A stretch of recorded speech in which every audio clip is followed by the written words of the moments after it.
So you've been searching the forums, looking at Google, putting out mixes, getting your SoundCloud, your Mixcloud ready, and you're wondering, how do you take it to the next level? How do I get booked for a nightclub? We're going to talk about that now. Let's go.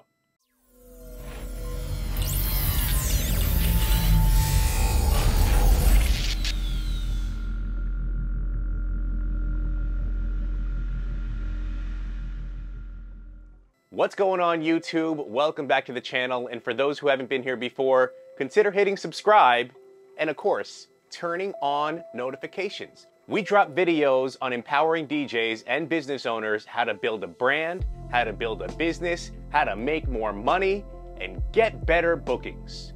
We drop videos each and every Wednesday at 3 p.m. Eastern Standard Time to help DJs get new business, learn how to get leads, learn how to charge more money for doing what they do, and of course, how to be fulfilled while doing it. Before we get started, we got a shout out to our sponsor for today's video. It's Fabletics. I'm wearing the Fabletics gear right now, and if you scroll down into the description, you can click the link and find out how Fabletics keeps me fly and flashy, and how you too can keep flashy and fly in the newest style. That's right. Scroll down below. Click that link. So today's video is all about nightclub and event bookings. Nightlife. You started out as a DJ, you practiced, you learned how to beat match, you learned how to mix properly, and if you don't know how to mix properly, please don't consider doing a nightclub yet. Don't. It will ruin your reputation if you try to get booked in a club and you're not ready. There are a few things that you need to know, and people need to be honest with you. And above all, you need to be honest with yourself if you are ready to take that next step in life, in your DJ career, in getting bookings in a nightclub. So, you've created the SoundCloud, you've created your Mixcloud, you have buzz, people are telling you that your mixes are ready. You think that your mixes are ready. You think that you are ready for this next portion of your career. How do I get nightclub bookings? Starting out as a DJ. It's simple. Here are the tips that I suggest to each and every one of the DJs that I coach or I bring up with me. Number one, do your research. When I'm talking about doing your research, you want to understand and know the nightclubs in your area or other areas that book the type of DJs and book the nights and events that you cater towards. So if you're a house music DJ, find out the clubs that are popping each and every night, Monday, Tuesday, Wednesday, Thursday, the entire week. There's probably something going on at each of these clubs. Find out which one suits your genre of playing that you're comfortable for or that you're aiming towards. That's part of doing your research. Another part of doing your research is finding out which clubs in your area utilize promoters. Now, in New York City, it's a general understanding that nightclubs will hire or bring on promoters to promote the night. It's actually the reason why I was able to break into the industry at such a young age was because of promoters. Promoters in New York City figured out that even though I was 16 and I was starting out, I was able to draw a college crowd and a crowd, 18 to 22. And they utilized that to their advantage, of course. I was bringing out 200 to 300 people in a night. But what did that do? That gave me the ability to leverage contract negotiations. That gave me the ability to work with other promoters when other promoters started finding out, hey, Yoshi can bring 200 to 300 people in a given night.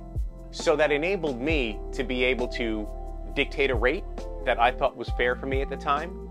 And of course, play at some of the most sought out venues in New York City, which of course helped to build my brand as a DJ when I was coming up. This was way before branding. This is back in the 90s, before branding even existed and before social media even existed. We utilized AOL, America Online, to promote our mixes and to prospect for bookings.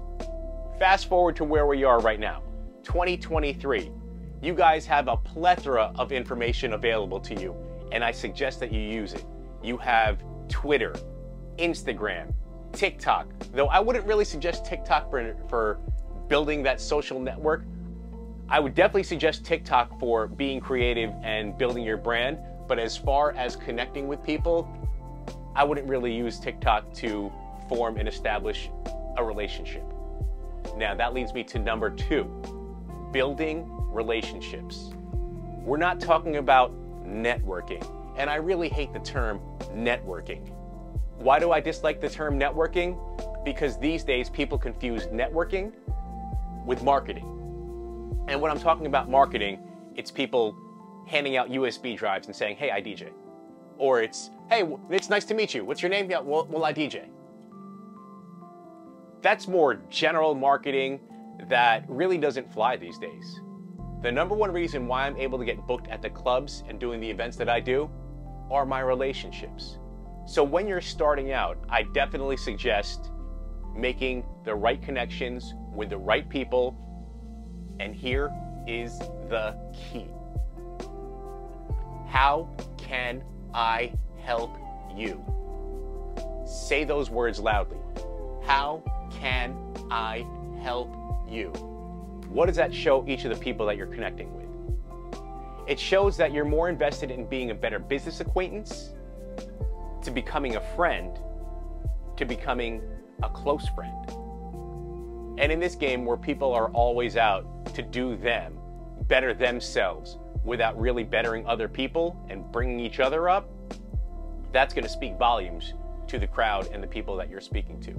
So when you're understanding who these people are and you're building these relationships, make sure you always make it available to them that they know they can lean on you in certain situations. That's being a real friend. And when you succeed and they succeed, everyone succeeds. I also suggest making friends with other DJs who are your cohorts, right? So you try to learn who the DJs are in your area that are the well-established, they're in the nightclubs, they're on radio, and they're banging out consistently. That's great. If you can form relationships with them, I highly suggest that. I also suggest that you build up relationships with people who are your cohorts, someone who is also an up-and-comer. This enables you guys to lean on each other and serve as an accountability check. They're in the same struggle as you. They understand what you're going through. You understand what they're going through. And when events come up and clubs come up, you can bring their crowd out, they can bring your crowd out, and everyone can commingle together. That also gives you more leverage on speaking to promoters and more leverage on speaking to clubs. Now, after you've done your research and you've made a few friends, it's time to approach the nightclub. So you found the nightclub that you want. You found the days and nights that they have that cater towards the music that you spin. Before you even send them an email, before you even go on Instagram and DM them saying, hey, I'd like to get booked there. Go out to the club. Go out to the club. That is the biggest thing that I can say will get you booked. Go out to the club, meet people, greet people. Go back to number 2, form relationships and establish friendships with people. I'm talking to the bouncers, security, the bottle service staff, your waiters and your waitresses, your bartenders, the management, whoever you can find from that club that's willing to be a friend to you or lend an ear to you, make friends with them.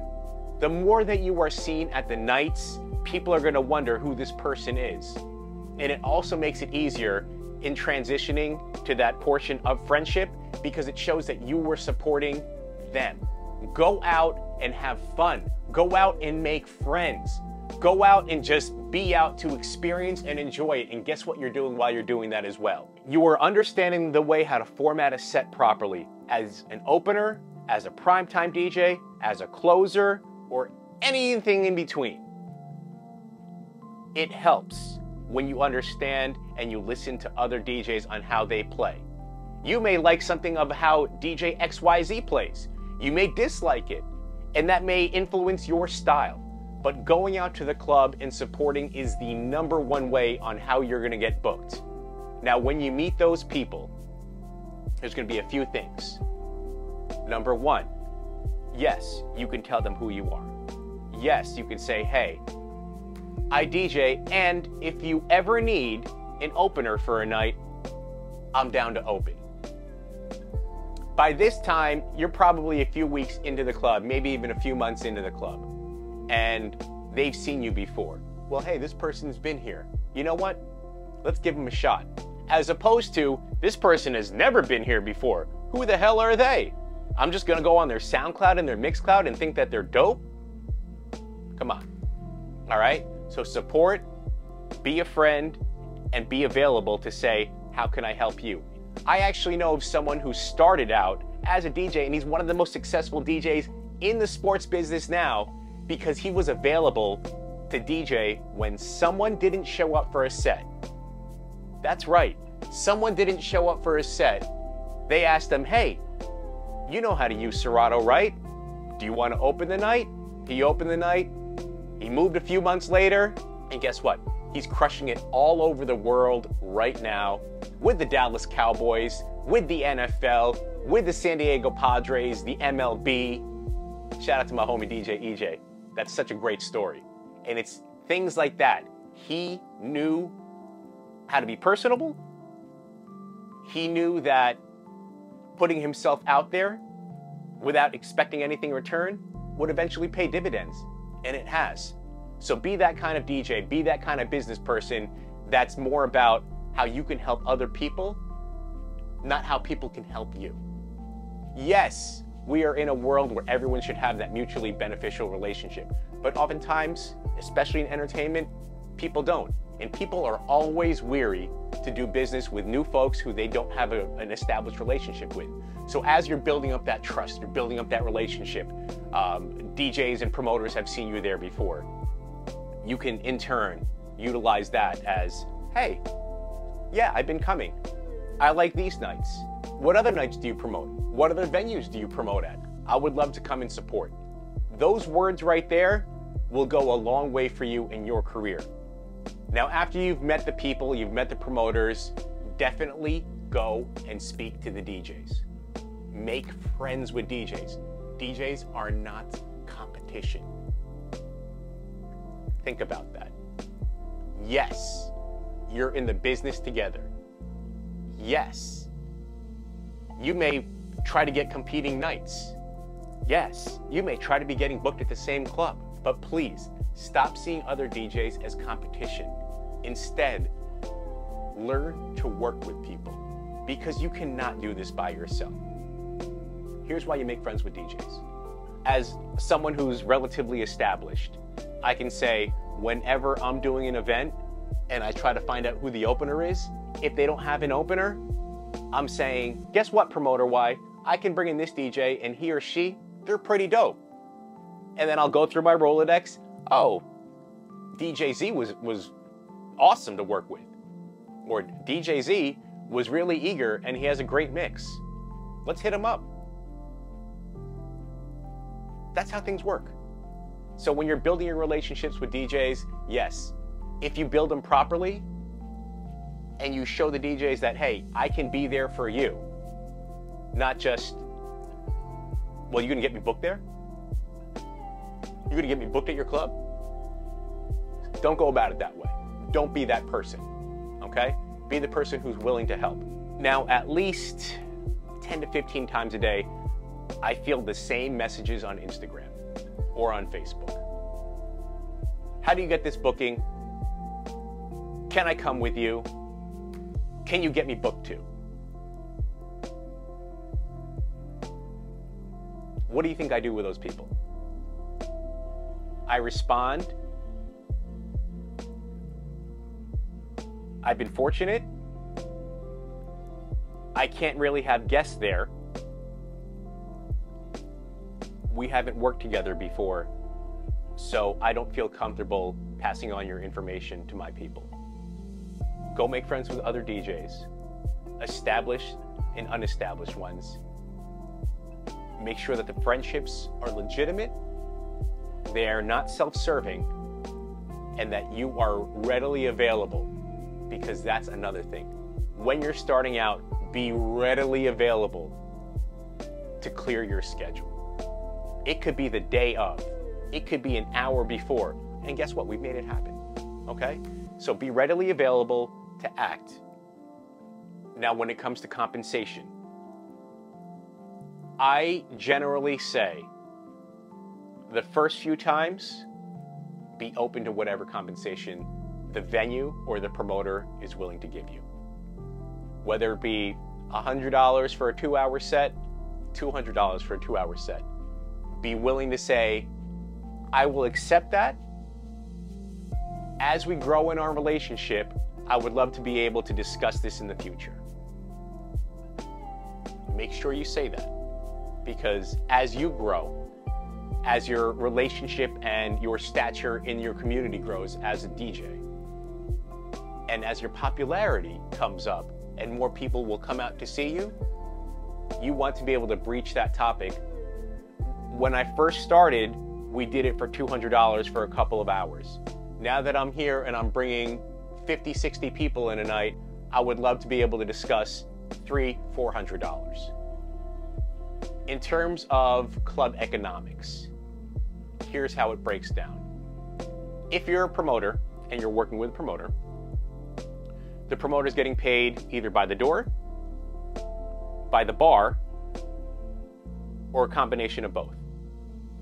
If they're taking 100% of the door and they're not taking the bar, then that helps you with your ability to say, I would like to earn more because of the amount of people that I'm bringing in. If they're charging $10 and you're bringing 60 people with you, that's $600, okay? Hey, can we work out a deal where it's 50-50 on the door? Plus pay me my general $200 rate that I was doing, okay? It's a $500 night for you now. There are promoters that are out there that are gonna say, well, you're getting the exposure here. How about we just work out the door period? I did this my first few years, and it was great because I had a team of promoters that was promoting me, right? I had my own sub-promotion staff. Shout out to our AST sub-promotion staff that was killing it with 200, 300, sometimes even 400 to 500 people. And they would get taken care of because they're bringing people that I can make money. And I can utilize that as leverage for a residency or something else from other promoters that were coming into the area or other nightclub venue managers that were coming into the area. So that's a slippery slope. Now, if it's a sliding bar and you're 21 and over, chances are the promoter is doing it with a door and sliding bar scale. What's a sliding bar scale, you may ask? Something like, for the first $5,000 made at the bar, the promoters will get 20% of that. Okay, so for the first $5,000, they're gonna make $1,000. Then from $5,000 at $7,500, they're gonna earn 20%, but only 20% on that $2,500, right? So now they're at $1,500. Then from $7,500 up, they're gonna make 30%. So say they do $10,000. That's $1,500, as we said, for the first $7,500, and then another $750 for the second $2,500 from that $7,500 to $10,000 range. So that's $2,250 that they're making in that night, plus whatever they're making at the door. So whenever someone says, hey, we can't afford it, break down the mathematics with them and come to an agreement where you win, the promoter wins, the nightclub wins, the crowd wins. When it all comes down to it and getting booked at a club, it comes down to money. I know, it comes down to money. If you can bring people, great. You're in a beautiful position where you could leverage your relationships that already exist with your friends to be able to bring in a crowd that it makes sense for all parties involved.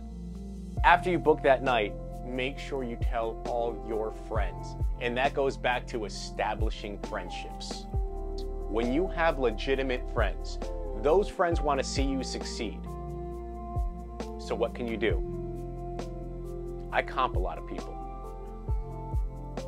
Comps? I comp a lot of people. I will always ask the promoters or the venue, how many people can I bring in? Can I offer them a bottle? And I can utilize that to ask more friends to come out. We always take care of the ones that were always there. Our day ones, we will always take care of them whenever they want to come out. When you're doing this at an age where your friends don't have kids and they're able to just come out on the fly, tell them, hey, invite whoever if you can.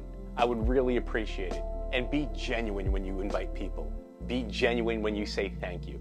That's gonna go a long way. Being genuine and saying thank you goes a long way. All right, so I hope you guys learned something about this. I'm also gonna do another video coming up on how you can get more bookings in the corporate space. That might be a twofold thing because it talks about gear, and then we talk about salary compensation from that, how to break it down, how you charge the proper way based off of what gear and what services that you can provide. I really hope that you guys enjoyed this. Again, smash that like button, hit share. After 27 years of traveling the world and doing this, I'm so happy to be here sharing my thoughts and my experiences with you. Let us know in the comments what topics you'd like for me to cover in the future. And as always, be great, be kind, and be good out there. I'll see you guys in another video. Peace.